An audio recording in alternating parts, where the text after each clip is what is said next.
This is WOCA, Ocala, Gainesville, The Villages, 1370 AM, 96.3 FM, The Source.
right, 6 minutes after 9 o'clock, it is time for In the Garden with Carol Ann. Carol Ann Baldwin is your host. Carol Ann is a master gardener. So if you have any questions about the things that are growing in your yard or your garden, and you would like to have those questions answered, just call 622-9622. Carol Ann will take her time and make sure you understand the answer.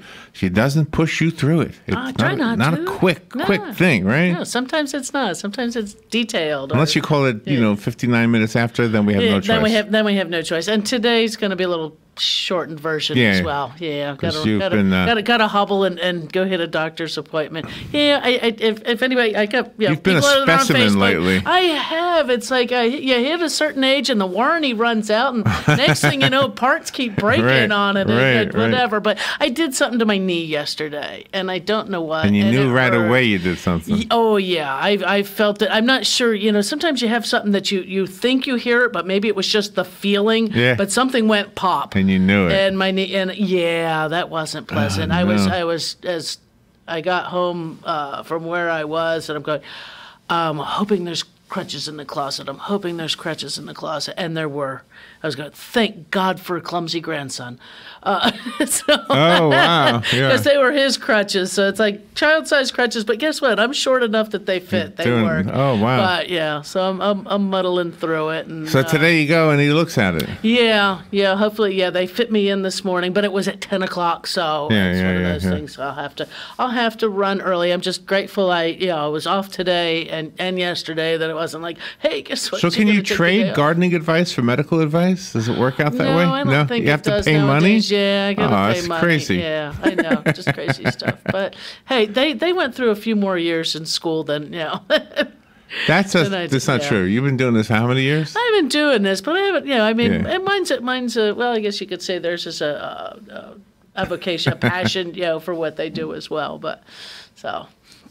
It's just one of those things. But anybody got any gardening questions, I'm glad to answer them here. This morning I did, and of course we're just simply we're pretty much Marion County here. But I did post a link on the group page, on the In the Garden group page, and it has to do with the fertilizer bans, or not ban, regulations that are going through. Right. And the link is supposed to, I did not read the whole thing. It was just, I saw it and I said, ooh, let me share this now. Some changes for us? So, well, not necessarily. Like I said, I haven't really read it, but it allows you to put in your county, I believe, and bring up what the regulation would be for your area.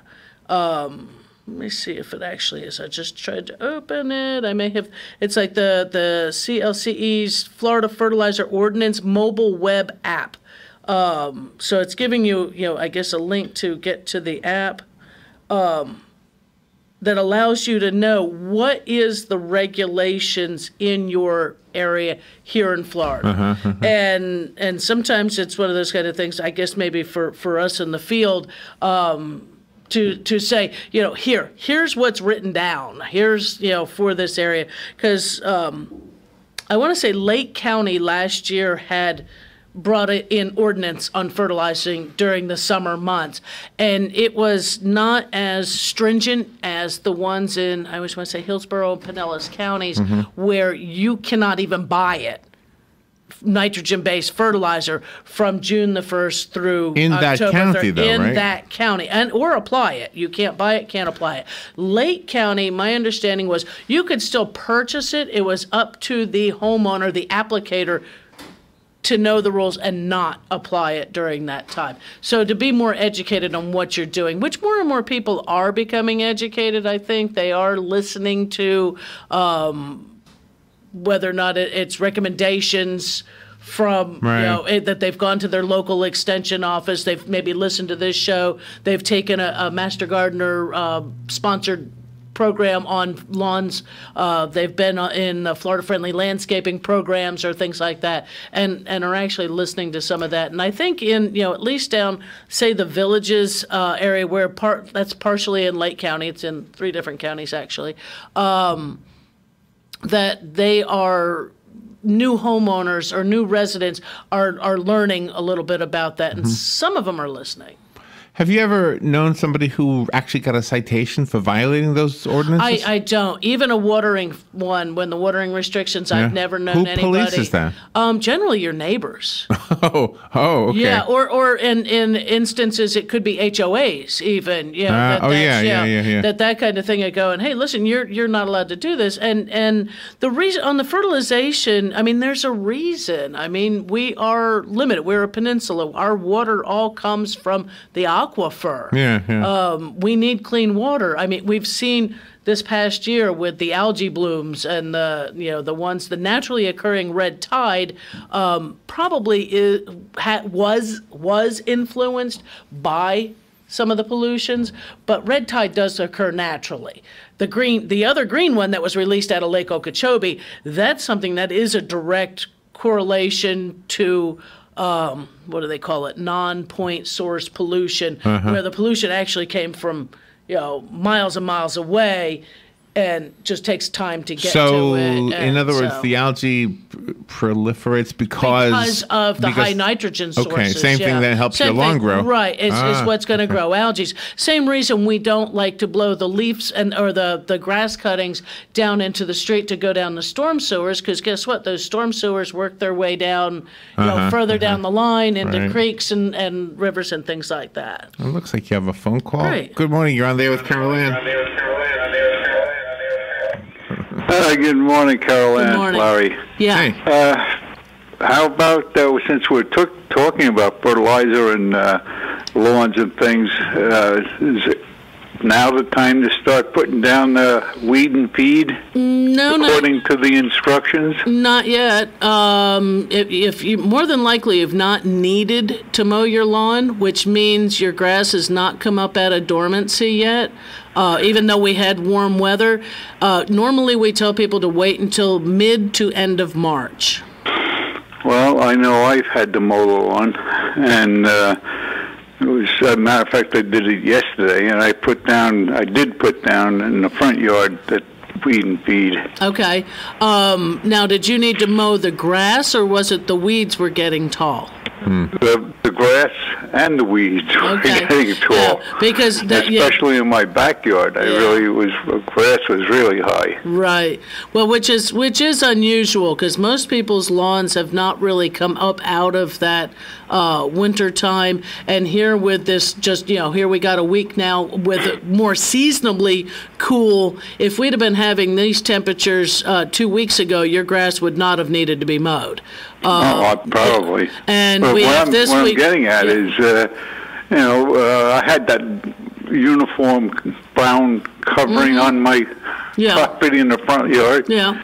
And now it started really turning green, so I mowed it. You mowed that. Yeah, you mowed off that lot of that, the winter brown that was on there. But it is considered a little bit early because it was just, you mowed it because you needed to, and then put something down. Read the directions before you do that, because sometimes you're supposed to wait a few days after mowing before you put it down. I didn't. I got one of the real name brand weed and feed, and I didn't I read the instructions, but they said put it down when the grass is dry, and then water it in. Yeah, there's usually something about mowing before and or after, so that you don't either mow away. If you put it on before and then come back and mow in just a few days, you might be mowing off the effects, the good effect, that you're after, and throwing away your money. And some of them, it's also, when to mow, a few days before, so that it doesn't have open wound on the turf grass. Right. That it's not absorbing the herbicide into your turf grass. You want it absorbed into the weed material.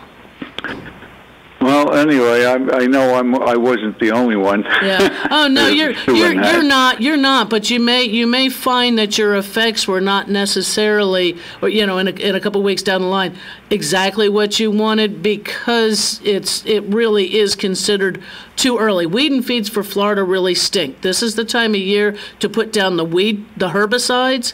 But even most of those will tell you don't do it if the grass has not needed to be mowed yet.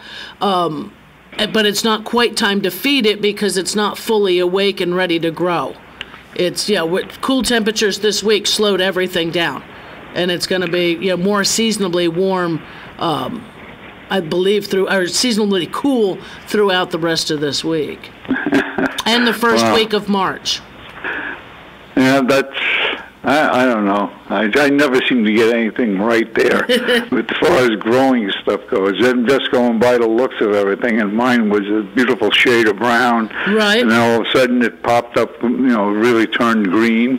Yeah, some of them. And now, after I mowed, I do see, it's back to the more or less a brown with a green tint. Right, which meant it was probably a little bit early, or that hopefully so long as keep some warmer temperatures and things like that, you should be okay. But I do have the understanding. I looked at some long-term weather the other day because I had heard it mentioned on another report, and that the first week of March we're supposed to be quite chilly. So it's we're still in wintertime. Well, the only thing I can tell you is I was out there and had my sweatband on, and we haven't had, what are they saying? Trying to say we're only going to 73 today, which is more seasonably cool. It's 64 right now. Slight chance of rain for the week. For the day. Let me see if I can find my 15-day.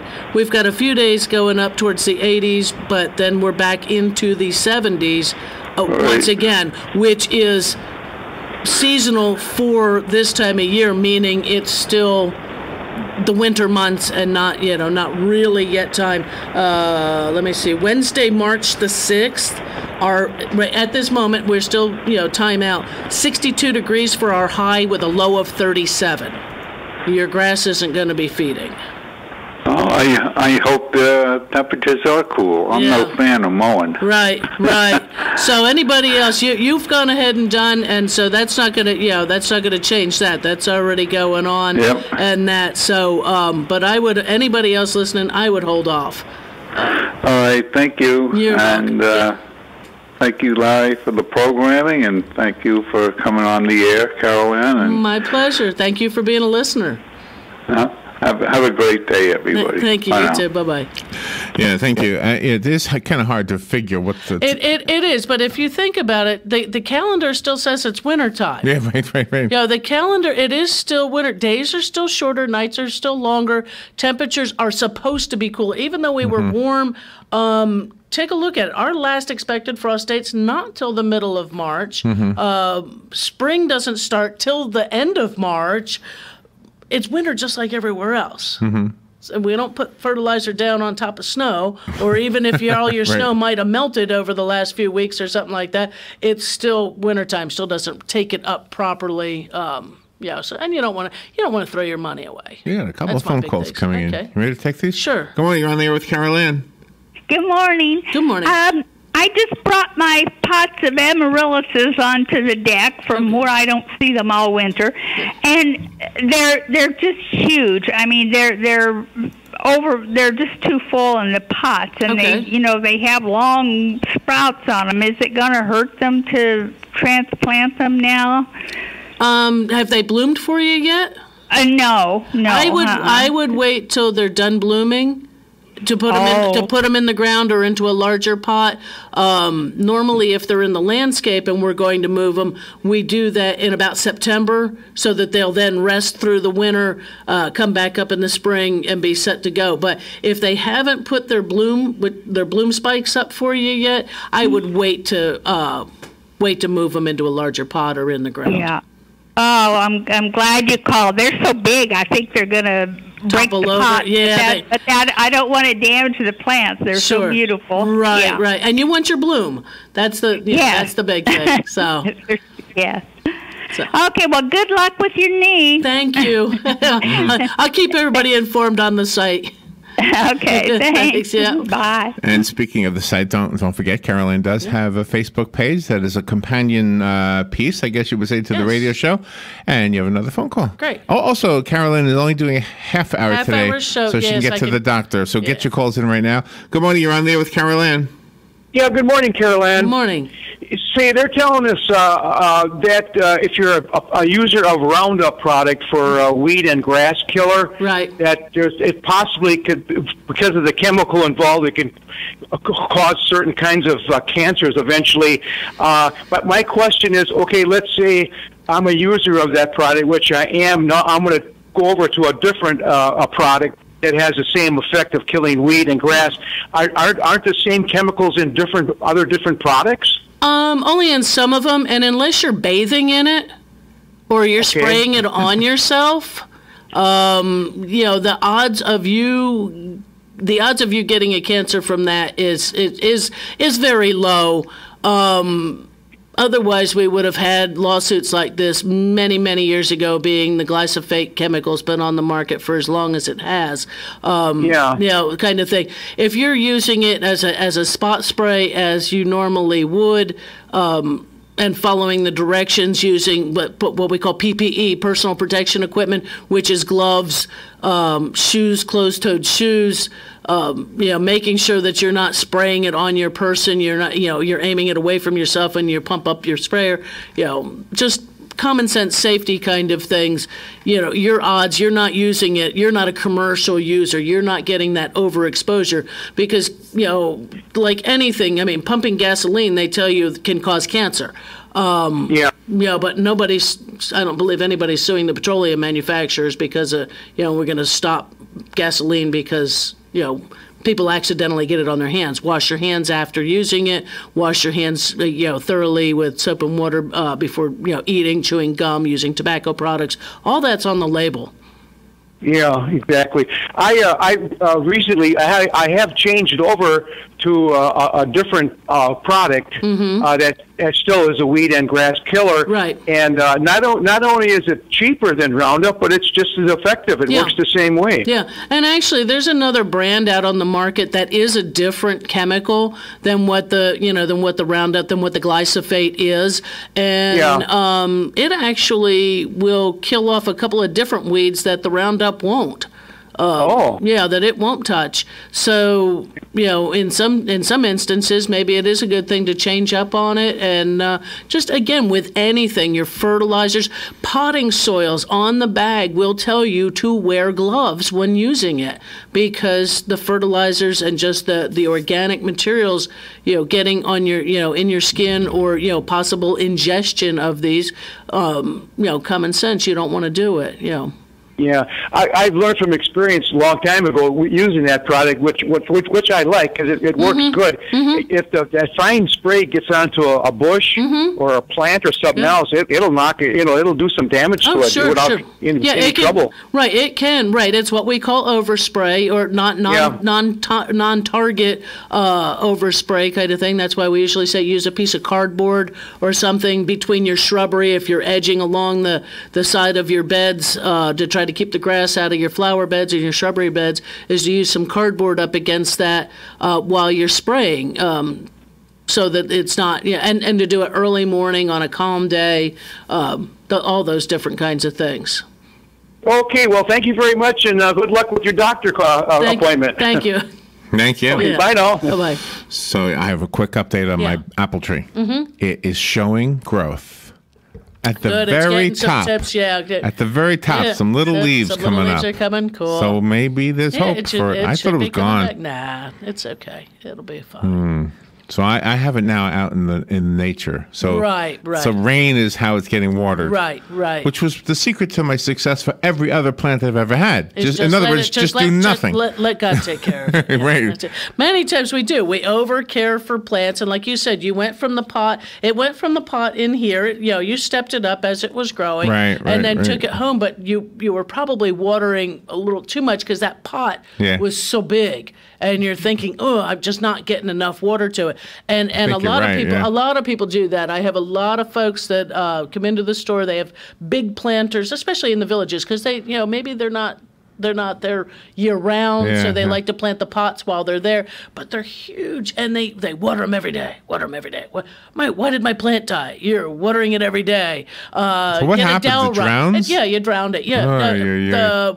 When there's too much water in that soil, it steals all the oxygen. There's no oxygen in there for the roots, and roots need oxygen. Well, it looks like it may be making a comeback, and that's good. So it means you didn't do too much damage. But if you've got large planters, say the big whiskey barrels or just some of the big ceramic or glazed ceramic planters, get a dowel rod or a chopstick, a wooden chopstick, and use it like a cake tester, where you can actually poke it down in where in the middle of that pot or down a little further. And then you know if it's wet? Then you know if it's actually wet down in there. Or, they make moisture meters that you can do, but even the moisture meters don't go down real far. To see, because if you get the real deep ones, maybe your roots might not be all way down there, but if that soil down there in the bottom is still soggy, you've still got that whole soggy condition going on.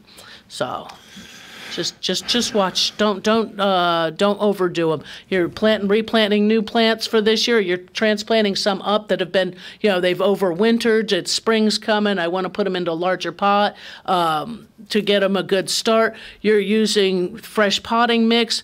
Unless you find, and I don't know if there actually is one that exists that doesn't have fertilizer in it, don't add more fertilizer when you pot them up because there's already fertilizer there. Just be easy with it. Yeah, it already has fertilizer in it, whether or not you're buying the big name brand ones, the store brand ones, whatever your favorite one is.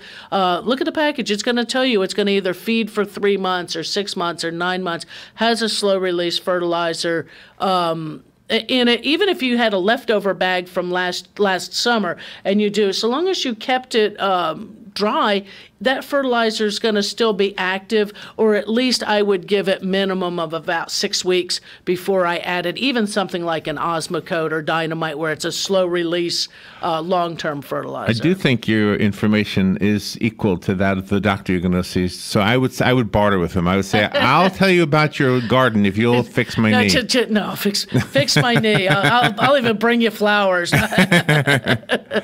right. So today, this is the whole show is a half hour long, but we do have another half from 2 weeks ago. Okay. The reason I'm not using last week's is because you remember there was a 10-minute infomercial for somebody. Right. That we had the call. Yes, we had a travel show on. So if it sounds like the rest of the show is 2 weeks old, it is. It is. That's okay. All right, well, be careful. Hopefully your knee's okay. Yeah, hopefully it just needs a little rest or something. Yeah. And we'll see. We're going to hope for the best. Yeah. Well, thank you, Carolyn. Thank you, and everybody have a great day. Thank you. And we will take a little break, and when we come back, Carolyn will be back, but it's her 2 weeks ago. So just so you know. Oh, no. Do you need help? Hold on. We'll be right back. This is The Source, WOCA Ocala.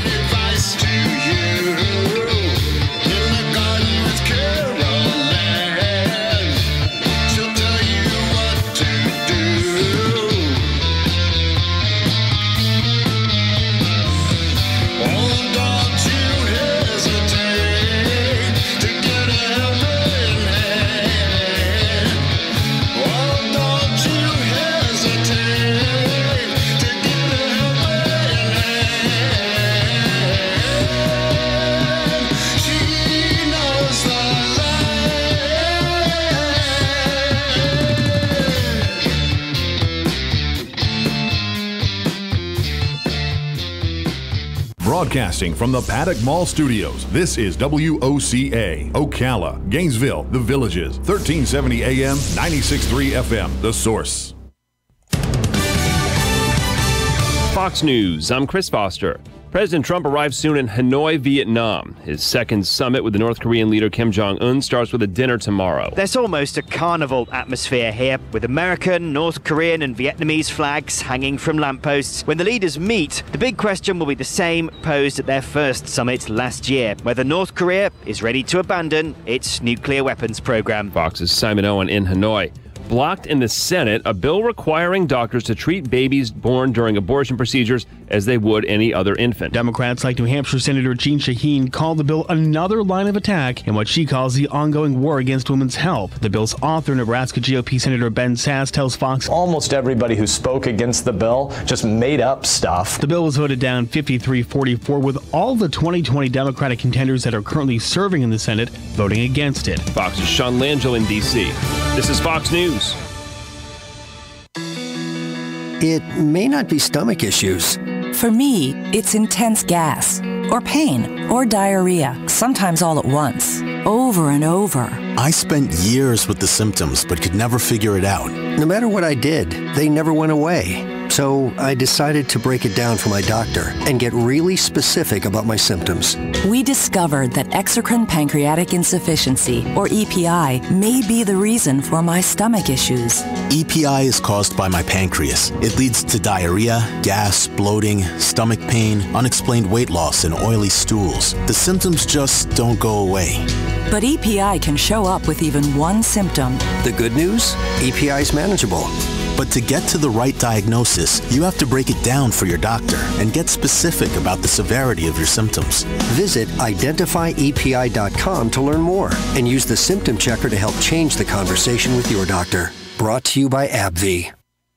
Here is your 1-minute news brief. 3 drivers were injured after their vehicles collided on West Silver Springs Boulevard yesterday afternoon. Lawmakers are on a mission to change a Florida law requiring voters' signatures on mail-in ballots to match the signatures on file. The 11th U.S. Circuit Court of Appeals recently ruled the law imposes a serious burden on the right to vote. A Florida company has issued a voluntary recall of market-side brand green beans and butternut squash because of a possible listeria contamination. The driver of a Tesla Model S was killed in Davie when his car crashed and erupted into flames. A former worker on President Trump's 2016 campaign claims in a lawsuit that he abruptly grabbed her by the hand and planted an unwanted kiss on her face. Her lawsuit seeks unspecified compensation. And Transformers voice actors Peter Cullen and Frank Welker are coming to MegaCon Orlando in May. Cullen plays Optimus Prime and Welker plays Megatron. And that is your news brief from The Source. On this Tuesday, considerable cloudiness with a shower from time to time. The high 73 on the coast, 78 inland. Mostly cloudy too tonight with a couple of showers and a thunderstorm, mainly early, low 62 to 66. For Wednesday, intervals of clouds and sunshine with a shower or two, mainly during the afternoon hours over the interior. The high 74 to 78. Clouds and some sunshine Thursday, high 78 to 82. From the Florida Weather Center, I'm meteorologist Joe Lundberg. There are only a few things in life that you can be certain will always be around. Death, taxes, the pursuit of happiness, and computers. As they continue to advance at an epic pace, the one absolute certainty about them is that they'll break. It's not an if, it's a when. And when it happens, bring it to the only company in Ocala that's certified in Apple and Microsoft, Ocala Mac and PC Repair. They even offer on-site computer repair service, so they come to you. And if you do drop it off, you can check your repair status online. Ocala Mac and PC Repair is a family-owned and operated company that can do everything from mobile repair to wireless networks, fixing viruses, data recovery, even building and installing new systems. Visit online at ocalamacpc.com. In person, 1713 East Silver Springs Boulevard, or give them a call, 352-566-8324. That's 352-566-8324. Ocala Mac and PC Repair. Are you a medical provider that doesn't like to settle for the same boring scrubs? Scrub Paradise in Ocala has a wide selection of top brand scrubs with embroidery available and the newest medical shoes and accessories. Every medical provider should look as great as the care they provide. Scrub Paradise is just off of Easy Street next to Shoe Carnival in Ocala. Stop by today or call us at 352-873-4368. Thank you, Bob.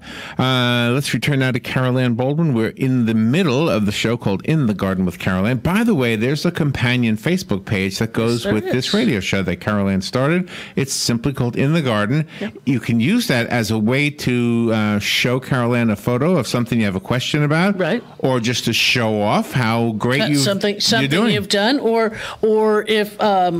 Last week, Judy had some pencil cactus that she was looking to rehome. Right, if you have a picture of something you're either trying to rehome, that works as well. And last week, I think I had put on, because I really wanted them to if they were interested in banana trees, I had a bunch of them at work that were going cheap. And I believe they're probably all gone by now. If not, there's probably only one or two left. So it's, I don't want folks necessarily selling anything because it is my page. But if you had something that was important to others, if you've seen that there's a garden show, that there's a specific a sale on something that you've seen somewhere, a great deal you got, or a swap meet of plants coming up, hey, that's something that goes through.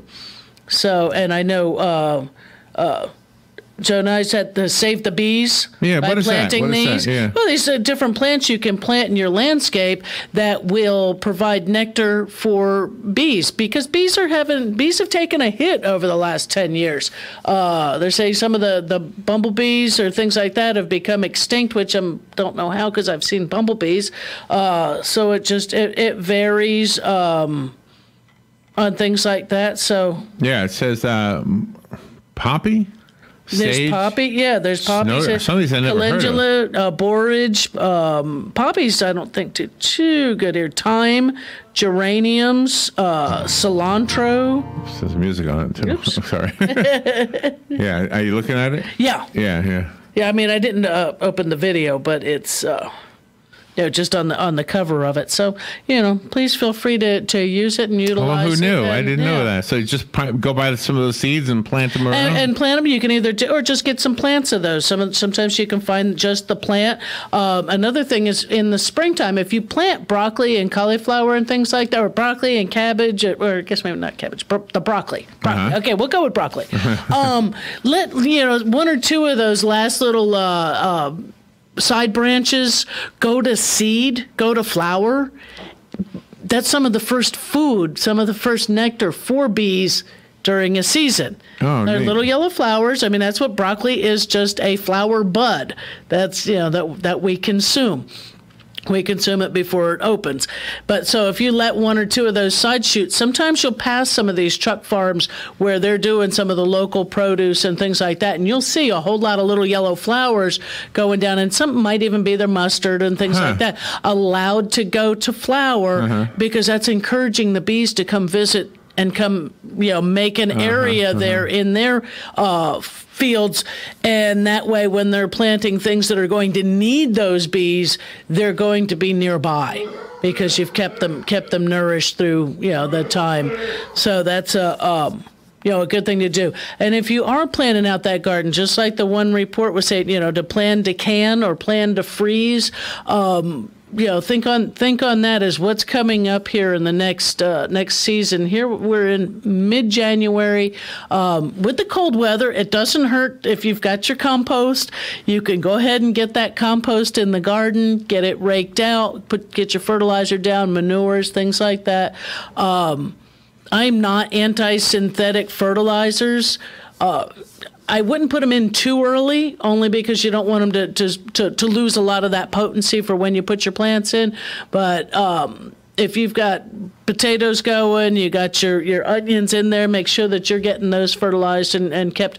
And potatoes might need a little covering. with this cold weather. All right, yeah. good to know. I like potatoes. Yeah. Ready for your phone call? Sure. Good morning. You're on the air with Carol Ann. Morning, Carol Ann and Larry. Yeah, I'm learning. Boy, where are all the callers? They must be waiting for that cold front. It could be. Maybe they've run out to go get some more frost blanket. Right. You're talking about bees and all that. I do my own house spraying here for insects and that. And the other day, of course, I bought a newer product, so I read the instructions and that. And for the outside of the house, you have to be careful because it's very harmful for bees when you use that spray. Right. So in fact, I didn't spray outside. I said, the heck with it. I just did in the inside of the house. But all those chemicals that we use nowadays, in our garden and our lawns and everything else, I would imagine that's got something to do with the bees having a problem. Oh, certainly that and lack of habitat, lack of food. That's why the encouragement of planting plants that are good for the bees and the other pollinators. But I'm glad you read the label. There are times that you can use those. I mean, we don't want the bugs coming in the house, and a lot of times a lot of people would prefer to spray outdoors than spraying indoors. Again, that same kind of thing. Some people have respiratory issues, allergy issues, or pets in the home that you don't want to be spraying while those are inside.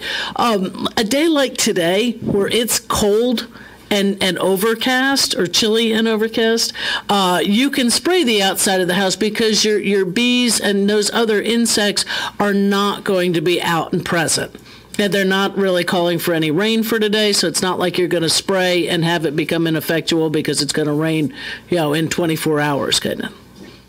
Yeah, that's exactly what I thought in the past. Is I always kind of do what I'm going to do, like this time of year when everything is kind of, you don't see a lot of bugs and stuff, but I do most of my spraying indoors and around the doors and windows and that, and then of course the pets are outside for an hour or so until it all dries up. But right, you have to be careful with that kind of stuff, You do, you do, and it is one of those things. Again, like you said, with your pets, do read the directions, because most of the time if you're going to spray, you do want the pets to go outside. So have them out in the yard, take them for a walk, take them to the dog park, something like that, while that all dries.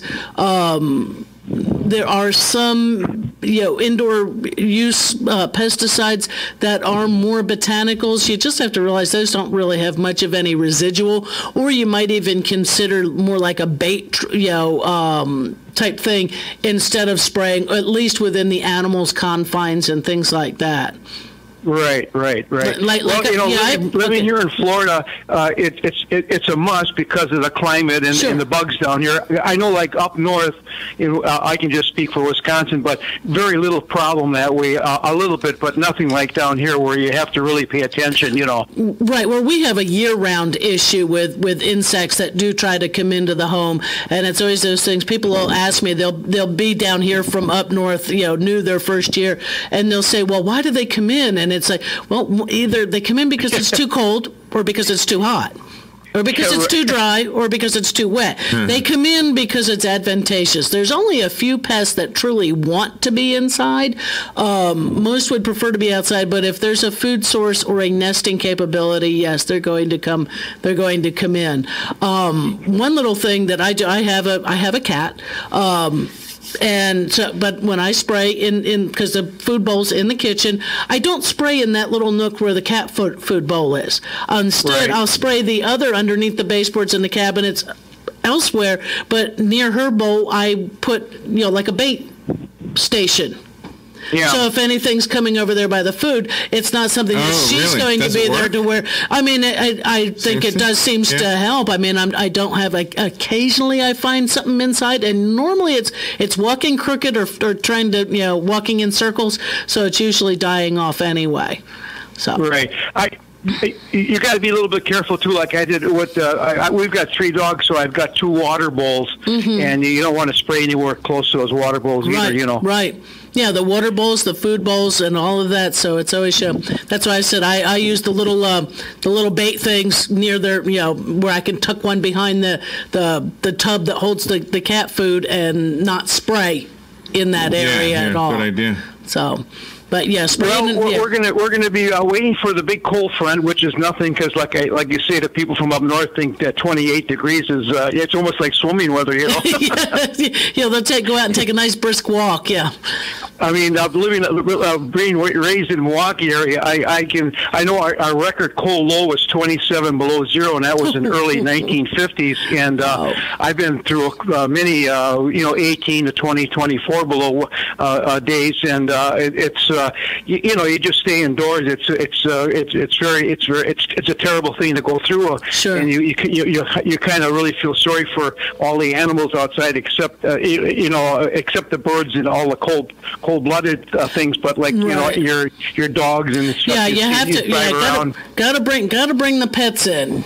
Absolutely, yeah, because they're just like human beings. They can only stand so much of that stuff, and then after that, it starts to affect them, and you can eventually kill an animal. Oh, it sure can. I mean, they may have a fur coat, but they're not. They're domestic animals. They, even though your pet may spend a lot of its time outside, it's still a domesticated animal. And when the temperatures are going to be cold, they need to be, brought in. If it's, make sure that there's a place they can get out and be warm. Some people, I guess, have heated dog kennels and dog runs and things like that. So, just something to as protection. Living over here in Silver Springs, horse country everywhere. When it does get cooler, it's interesting. I'm driving through the countryside to get into town, and you see a lot of people that cover their horses up with blankets. Yes, yeah, they have the blankets, or I call them horse coats because they do seem to be a little more fitted. It's not, and then they'll bring them into the stables, into the barns, so that's again, more protection. Yeah, I wanted to say real quick though, I experienced a little thunder here the other day. Oh, did you? Yeah. And so that would be like number one, I guess. That could be. Yeah, that could be. If you've had some thunder, you sure it wasn't the bombing range? No. I lived pretty close to when I first moved to Florida, out in the forest, and the realty people that sold me the home never mentioned the bombing range. And one day, it's a beautiful sunny day and everything else, and all of a sudden, I hear this. What the heck is going on here? I told my wife, I think there's a storm coming, although it's sunny outside. Right. And they were said, "Oh no, you'll get used to it. It's the bombing range." I said, "What?" Yeah, there's a bombing range down the road. Yeah, that can be interesting.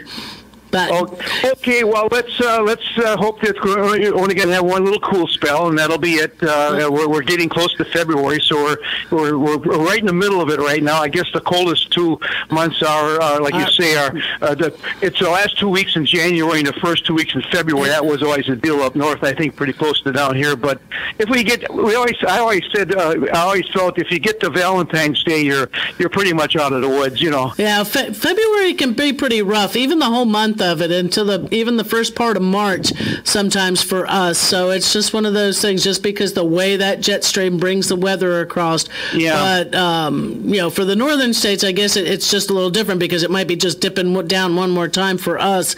And but just watch out, January, February ugly, and then we'll be home free. Yeah, well, I guess they're waiting for another snowstorm through the center part of the country, the way the Weather Channel was talking again over this coming weekend. So right. They're getting their snow up there. So and that's what's bringing. That's what we're getting. We're getting part of that Arctic blast. Yeah.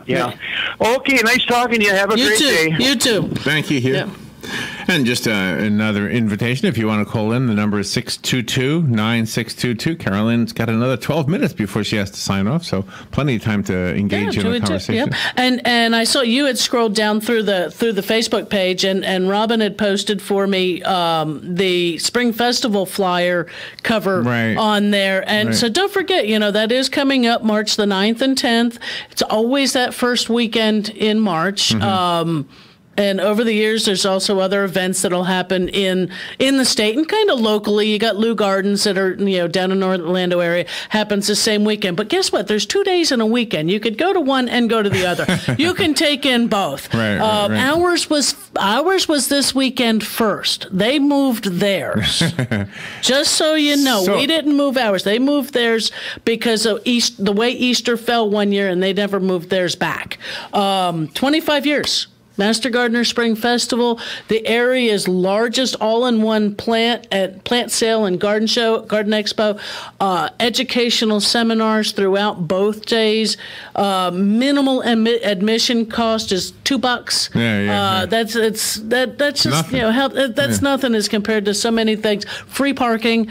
The vendors primarily will be undercover at the livestock pavilion area where we were last year, so a little easier to get in and be undercover. Just strictly honest service animals only. We don't need pets because we don't need anybody's pet to be stepped on. If your hands are full carrying that dog around, that dog's not a service animal. It's in your way and you can't shop. You need both hands to be able to pick out plants and be able to pull a cart.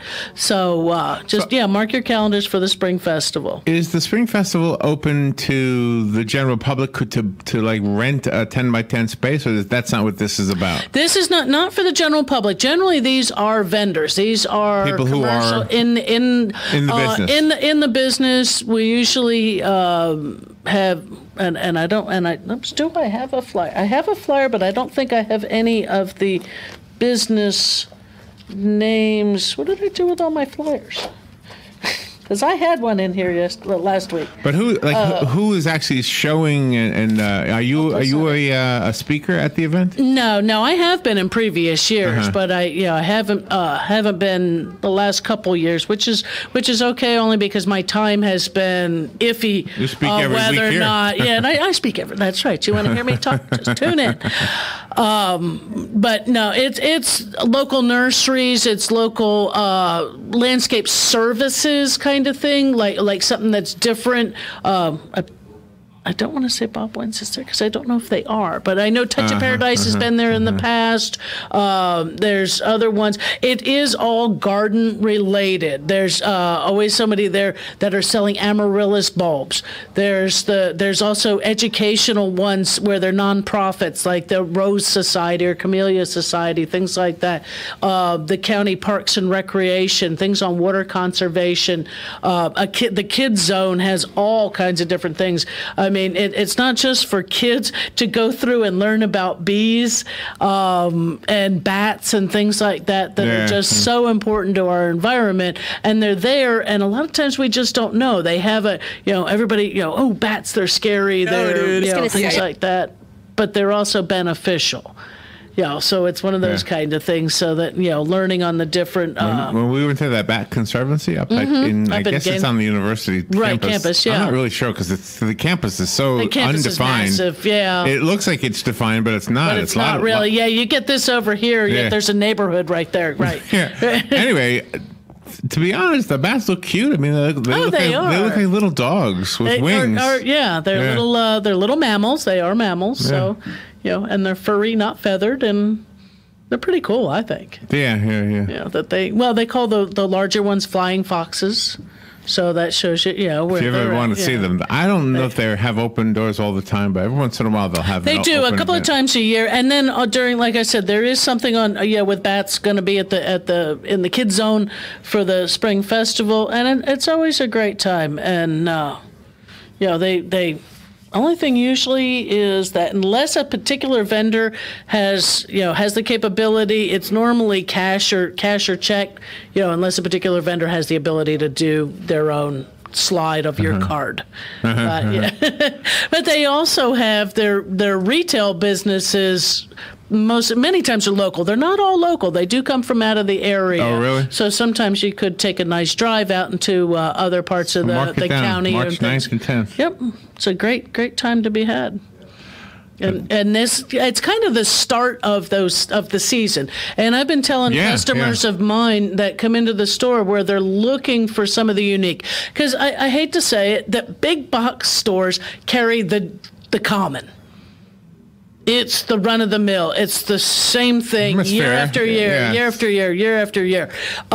Which there's nothing necessarily wrong with that, but if you're looking for something unique, Yeah. If you're looking for, that thing, hit up these festivals. Find an independent nursery that that's local to you, or that you like the country ride out to, and do visit those places, because those are going to be the places that you will find those different and unique plants. Or hit the seed racks up. Find your favorite seed company. Just make sure it's something that's going to grow here. Don't get frustrated because you're trying to grow something that's not hardy down to zone 9. And just get frustrated with gardening, because there's certain things that just are not gonna thrive here. So, you got your different ways of doing, and some of the sometimes you find the wildflower seeds in that, and they just aren't for our area. Get a hold of County Extension and ask. So our forecast goes up till a week from today. Correct. Which means you'll be in here a week from today, and it'll be colder out there than it is now. A week from today, what I'm seeing is a high of 62 and a low of 48 on that Tuesday. Yeah. And I took the 10-day out, so I'm going a little further. Right. Our cold is going to be Sunday to Monday of this coming week.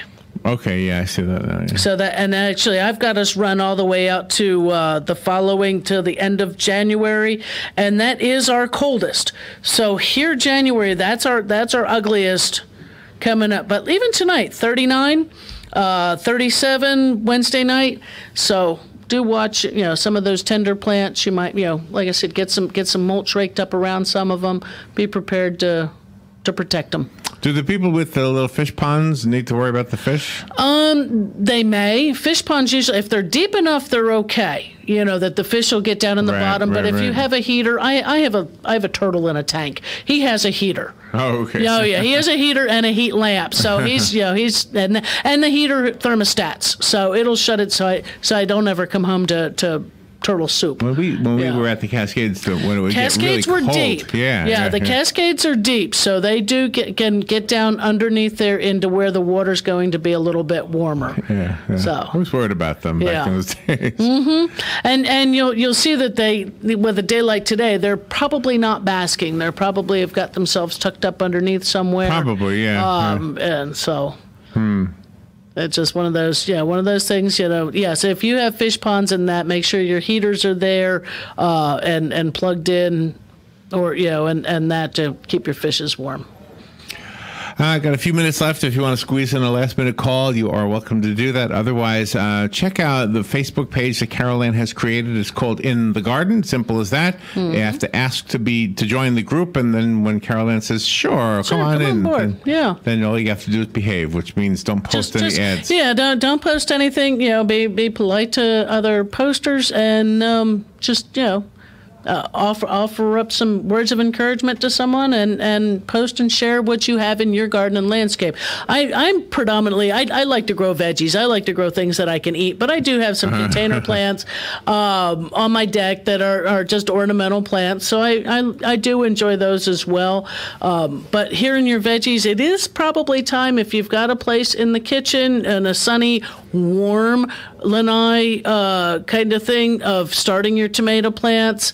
If you've got the heat mat that you can put underneath them, then you don't have to set them on top of the refrigerator. Otherwise, put them up on top of the fridge. Make sure your seed starter mix is moist to begin with.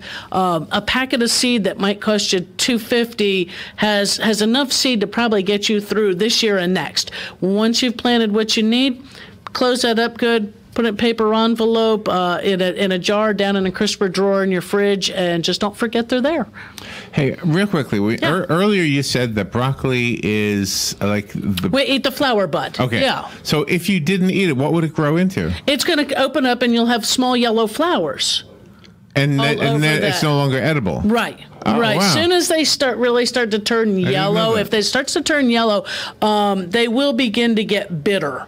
And so it's kind of past its time to eat, and then Brussels sprouts. What do they become? Brussels sprouts, I think they'll flower too, but I think that's going to flower up off the top. versus That's their whole purpose is just to be that little tiny cabbage. That's it. I mean, that's its little purpose in life. You have to work today? I do. I sure do. Yeah, right. gotta go home and pack my lunch. Thank you for doing this. For those who don't know, Caroline volunteers to do this, and we want you to know we appreciate it. Thank you so much. Yep, you're welcome. All right, we'll take a little break. We'll be right back with Matt.